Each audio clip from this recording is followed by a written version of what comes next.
Numbers 21. Arad destroyed.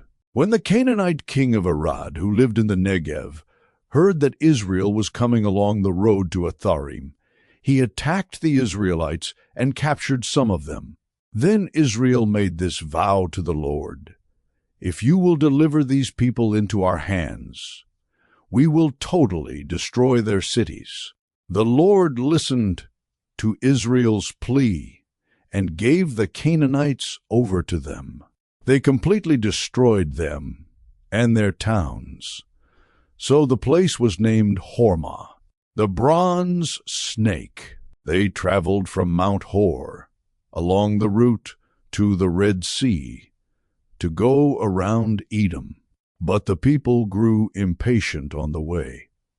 They spoke against God and against Moses and said, "Why have you brought us up out of Egypt to die in the wilderness? There is no bread, there is no water, and we detest this miserable food." Then the Lord sent venomous snakes among them. They bit the people, and many Israelites died. The people came to Moses and said, "We sinned when we spoke against the Lord and against you. Pray that the Lord will take the snakes away from us." So Moses prayed for the people. The Lord said to Moses, "Make a snake and put it up on a pole. Anyone who is bitten can look at it and live." So Moses made a bronze snake and put it up on a pole. Then when anyone was bitten by a snake and looked at the bronze snake, they lived. The journey to Moab. The Israelites moved on and camped at Oboth. Then they set out from Oboth and camped in Abarim, in the wilderness that faces Moab toward the sunrise. From there they moved on and camped in the Zered Valley. They set out from there and camped alongside the Arnon, which is in the wilderness extending into Amorite territory. The Arnon is the border of Moab, between Moab and the Amorites. That is why the book of the wars of the Lord says, "Zahab in Suphah and the ravines, the Arnon and the slopes of the ravines that lead to the settlement of Ar, and lie along the border of Moab." From there they continued on to Beer, the well where the Lord said to Moses, "Gather the people together, and I will give them water."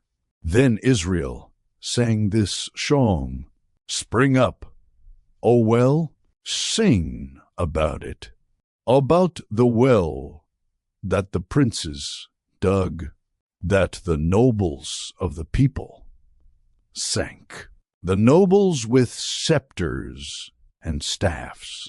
Then they went from the wilderness to Mattanah, from Mattanah to Nahaliel, from Nahaliel to Bamoth, and from Bamoth to the valley in Moab, where the top of Pisgah overlooks the wasteland, defeat of Sihon and Og.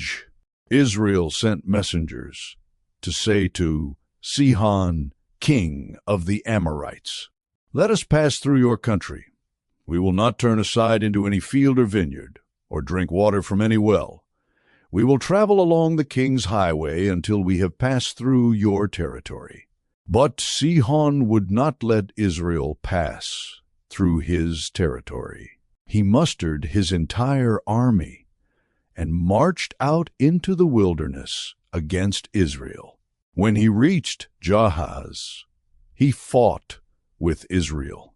Israel, however, put him to the sword and took over his land from the Arnon to the Jabbok, but only as far as the Ammonites, because their border was fortified. Israel captured all the cities of the Amorites and occupied them, including Heshbon and all its surrounding settlements. Heshbon was the city of Sihon, king of the Amorites, who had fought against the former king of Moab and had taken from him all his land as far as the Arnon. That is why the poets say, "Come to Heshbon and let it be built. Let Sihon's city be restored." Fire went out from Heshbon, a blaze from the city of Sihon. It consumed Ar of Moab, the citizens of Arnon's heights. Woe to you, Moab! You are destroyed, people of Chemosh. He has given up his sons as fugitives, and his daughters as captives, to Sihon, king of the Amorites. But we have overthrown them. Heshbon's dominion has been destroyed all the way to Dibon. We have demolished them as far as Nophah, which extends to Medeba. So Israel settled in the land of the Amorites. After Moses had sent spies to Jazer, the Israelites captured its surrounding settlements and drove out the Amorites who were there. Then they turned and went up along the road toward Bashan. And Og, king of Bashan, and his whole army marched out to meet them in battle at Edrei. The Lord said to Moses, "Do not be afraid of him, for I have delivered him into your hands, along with his whole army and his land. Do to him what you did to Sihon, king of the Amorites, who reigned in Heshbon." So they struck him down, together with his sons and his whole army, leaving them no survivors. They took possession of his land.